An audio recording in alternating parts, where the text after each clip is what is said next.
Should we choose a safe life, free from much change, or plunge into an uncertain future, striving with all our might for ideals and a career?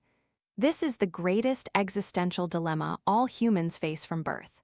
As early as 1989, a classic novel titled The Remains of the Day gave us the answer. The Remains of the Day is a masterpiece by the Japanese-British writer Kazuo Ishiguro, who won the Nobel Prize in Literature in 2017 and the Booker Prize in 1989. This novel was later adapted into a film that garnered multiple Oscar nominations. The Remains of the Day is the memoir of a man who spent his entire life striving for his ideals and career to become a great butler. He did exceptionally well and achieved success, but ultimately, in the twilight days that remained, he asked himself what he had truly gained. This entire story is not complex, yet it evokes immense emotional power. It compels both you and me to re-examine our own lives, to question ourselves with these inquiries. What exactly are we living for? Who am I? Who am I striving my whole life to become? Does professional identity bring us freedom, or does it distance us from our true selves? Welcome back to Better Version, a channel that shares knowledge for holistic self-development through good books. This week, I want to share with you a topic called Shedding the Chains of a Lifetime through Kazuo Ishiguro's masterpiece, The Remains of the Day. Identity is a person's label, but it is also the chain of a lifetime. The protagonist, Stevens, had a father who was a butler during the prosperous era of Darlington Hall in England.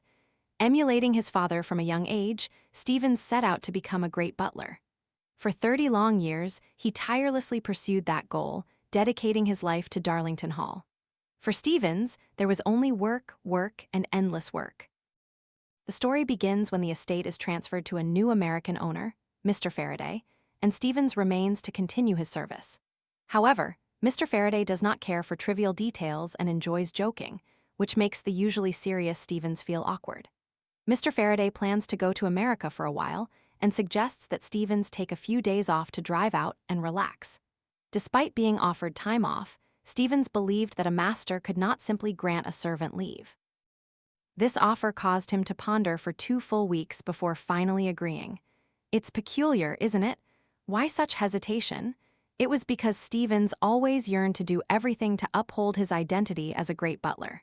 This identity haunted him. It was his label, but also the chain of his life.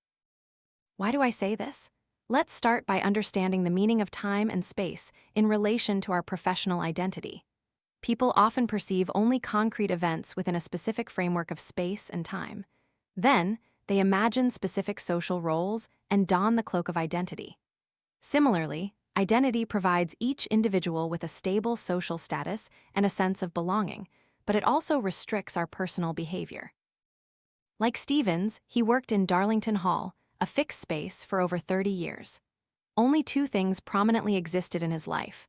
1, providing satisfactory service to the visiting ladies and gentlemen, and 2, fiercely debating professional greatness with other servants or guests' butlers. Some might think that a person so dedicated to their work, so steadfast in their career ideals, is admirable.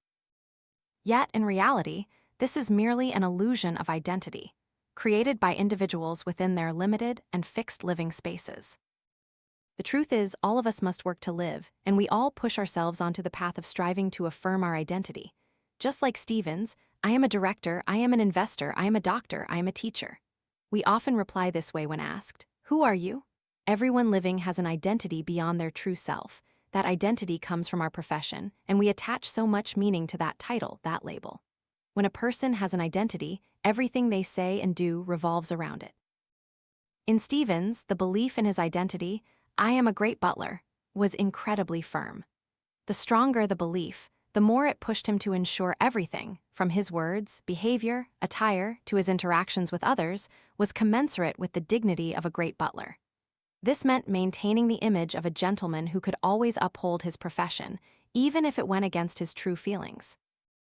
Always succeed in his work, he had to suppress his true emotional world, restrain natural desires, and turn himself into a machine devoid of spiritual needs.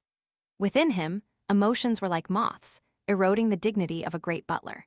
He even felt disgust towards beautiful women and always avoided his true love for Miss Kenton.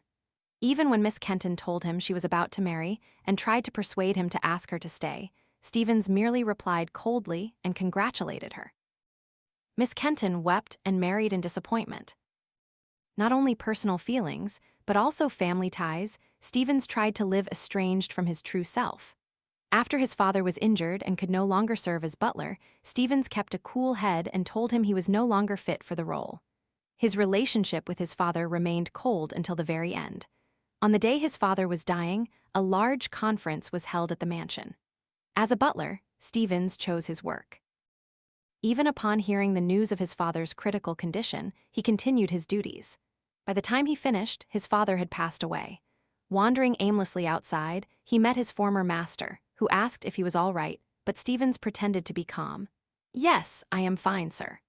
Even more perplexing is that over 30 years later, recalling these experiences and his father's passing, Stevens felt no remorse for his cold emotions. Instead, he saw it as a reflection of his career achievement, proof that he had mastered emotional control. He felt grateful for having overcome the challenge and demonstrated the dignity of a great manager. It is frightening that some people live half their lives without realizing they are living within the illusion of their own created identity. A successful career, a grand identity all achieved, but what remains of us? Have we truly lived? Once people are constrained by the notion that their profession is their identity, they will struggle to recognize who they truly are. Your identity is not dependent on your job, your title, your achievements, your possessions, your debts, or your salary. You are an individual and much more than that. You are also a child, a parent, a sibling, a partner, a friend, a creator, a contributor, a devoted person. If one has too strong a consciousness of professional identity, if one cares too much, if one yearns too much, neglecting oneself, then identity becomes a binding chain instead of a source of strength. Stevens' life seemed diligent and hardworking, but because he was bound by identity, he ultimately lost family relationships, lost love, and gained nothing after half a lifetime. His career was achieved, but his life was wasted. A life that loses oneself will ultimately be a tragedy. When you try to become someone, that is also when you lose your freedom. Why do we always long for an identity and to become someone? It is because there is always a fear within you. You fear you cannot get a good job. You fear your boss will criticize you. You fear not conforming to traditional standards.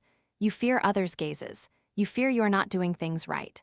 But true freedom is a state of mind where there is no fear, no compulsion, and no falsehood to oneself, nor the pursuit of safety. Most people desire safety, wanting others to praise them as wonderful, talented, beautiful, intelligent, great, and so on. If we didn't like these things, we wouldn't cling to those names, titles, or labels. We believe that the more stable our professional identity, the more confident and important we will feel.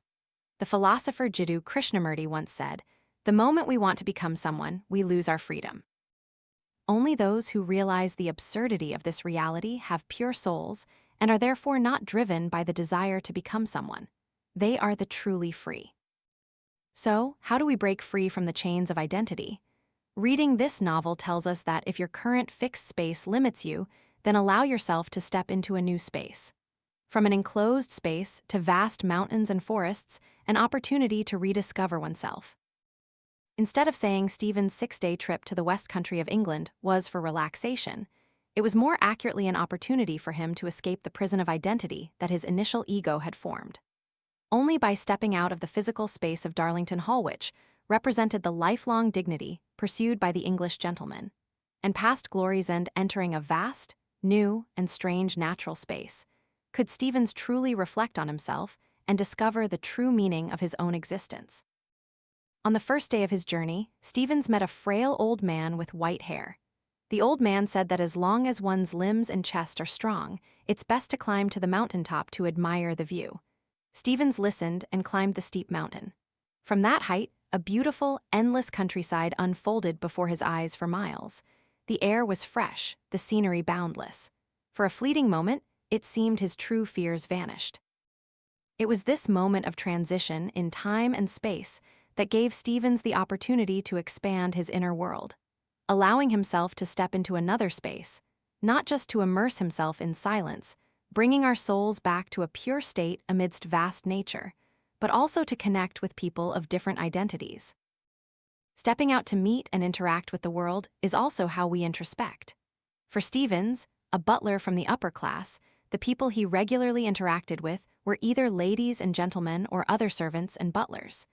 But deep down, Stevens could not ascend to the upper class, nor could he truly integrate with the servants of the lower class. The only thing he could do was supervise other servants and ensure all work in the mansion ran smoothly. Thus, over time, his attitude and demeanor towards people within this spatial scope gradually became his second nature. He always maintained enough distance to shield his true emotions from others. However, leaving his familiar Darlington Hall for the vast wilderness, a place imbued with the rustic flavor of the local people, their manners and attitudes created a strong contrast with Stevens' long-established behavior. This stimulated him to connect with his inner self, awakening acceptance and self-reflection. Also during this trip, his ingrained beliefs had a chance to be re-examined. From his journey, Stevens heard negative external evaluations of Lord Darlington, who was once a spiritual icon of greatness in his mind, the one who made him strive to maintain a butler's solemnity. Now, that image was crumbling like a dam. The pretense made Stevens truly understand that the values of a gentleman, represented by Lord Darlington, whom he always revered, and even the values of England as a whole at that time, were merely a declining illusion suffocating human nature. At the end of the story, Stevens spent the most crucial moments meeting Miss Kenton one last time. From the bottom of his heart, he felt the true purpose of this journey was to find the woman he loved. This was the first time he did something at the call of his heart, not due to professional requirements. He began to chat openly with her, paid attention to her emotions, and earnestly invited her back to the mansion. Even when she refused, only wishing to settle down with her husband, Stevens still tried one more time. He was no longer a Stevens whose eyes saw only identity, so he couldn't bear to leave her and didn't want to turn himself into an emotionless, soulless body. And in that unfamiliar space, as he sat alone on the beach, an encounter with a man his age once again made him reflect on the rest of his life. In reality, the dignity he prided himself on throughout his life was nothing more than blind subservience and self-deception. He had missed love, neglected family relationships. His day and night struggle to work and complete tasks had actually been utterly meaningless. Regretful and sad, what ultimately remained of his twilight days. Many of us are no different from the character Stevens, striving our whole lives only to realize it meant nothing. In fact, many people find meaning in life precisely from the work they do. But becoming someone will be a chain when you have to push yourself, disguise yourself, defy everything, ignore your true feelings to succeed at all costs in that work. We find it very difficult to recognize our own self-deception if we remain confined to a fixed space. Occasionally, allow yourself the opportunity to step into a different space, to set foot in a sky further, higher, wider, to escape the sight of ingrained beliefs. Only through collisions and emotional exchanges with strangers in a different space do we truly have the opportunity to know if we are on the right path after all. For me, travel is one way to achieve this. But now, many people understand the true meaning of travel. Travel is not truly about going to a beautiful place, taking a few photos, eating at a nice restaurant, or staying in a room with a beautiful view. Travel is also not about going to enjoy oneself, finding the best services, and making the place as comfortable as one's own home. Travel is precisely about allowing yourself to step out of the comfort zone of an old space, set foot in a new space, experience yourself, challenge your past self, and reconstruct your authentic self. That is the true meaning of travel. However, simply going to a new place does not necessarily mean shedding the chains of identity. If you turn traveling into a goal, you then put on another identity. Moving to a new place or working somewhere else is similar. If you still don't recognize your self-deception, you will still be limited and in a different space with a different identity. A writer once said that consciousness is true existence. Like Stevens, only when he became aware that a person, regardless of their identity, should strive from beginning to end to look inward, to shed layer after layer of false pretense in his heart, did he escape the chains of identity. Allowing yourself to escape the old space is an opportunity to rediscover yourself, but whether you truly gain freedom depends on your consciousness to achieve your own freedom. The day is ending. it's best to seize the present moment. This is a story not only for you to reflect on your professional identity, but also to reshape your attitude towards life's regrets. We always face many choices. Some choose the tranquility of night, but regret not keeping the light of day. Some choose to go to a faraway landscape, but then suddenly fear leaving their comfort zone. And how many people sacrifice their whole lives for a career, only to realize it meant nothing? Like the character Stevens, after crossing mountains and rivers, tasting all flavors of life, he learned that the things he initially thought were most important were not necessarily essential. We might also suddenly discover that the beliefs we were obsessed with and agonized over, the dreams we were willing to dedicate our lives to pursuing, were ultimately just a joke. Perhaps in both your life and mine, there are some problems that truly cannot be solved, some mistakes that cannot be remedied, and some people who are destined to leave. Facing such times, the only thing we can do is reconcile with the past and dedicate all the best to the present, to let the river flow on. View what you have lost as a form of self-cultivation. View what entangles you as a beautiful adventure. Only then will you allow yourself to move forward and get closer to the true meaning you are seeking. Finally, returning to the question at the beginning, should we choose a safe life with little change, or plunge into an uncertain future, striving with all our might for ideals and a career? Have you found your answer yet? We know that living in this world, one cannot help but work to survive and have a professional identity. So, instead of limiting ourselves to identities like a boss, a manager, and so on, and judging success by the yardsticks of the material world, of power, of fame, with society's traditional norms, let us proactively give our identity a more profound meaning. That could be a guide, a contributor, a devoted person, a minimalist, a loving person, and so on. Let your identity be an aura. When the meaning of life flourishes, you will no longer be bound by identity. You will no longer keep your eyes only on self-interest. You will no longer be lazy, stagnant, or just want to stay in your comfort zone. Nor will you madly pursue becoming a successful, famous, or great person. You will live more genuinely and in harmony with your professional identity. I hope all of us can periodically escape our current limited spaces, allowing ourselves to stand in a place further, higher, wider, to broaden our perspective beyond ingrained beliefs, to introspect and see if something is shackling our feet and binding our hearts. So that once again, when faced with the question, who are you? You will immediately know the answer. You are inherently a beacon of light, here to illuminate this world.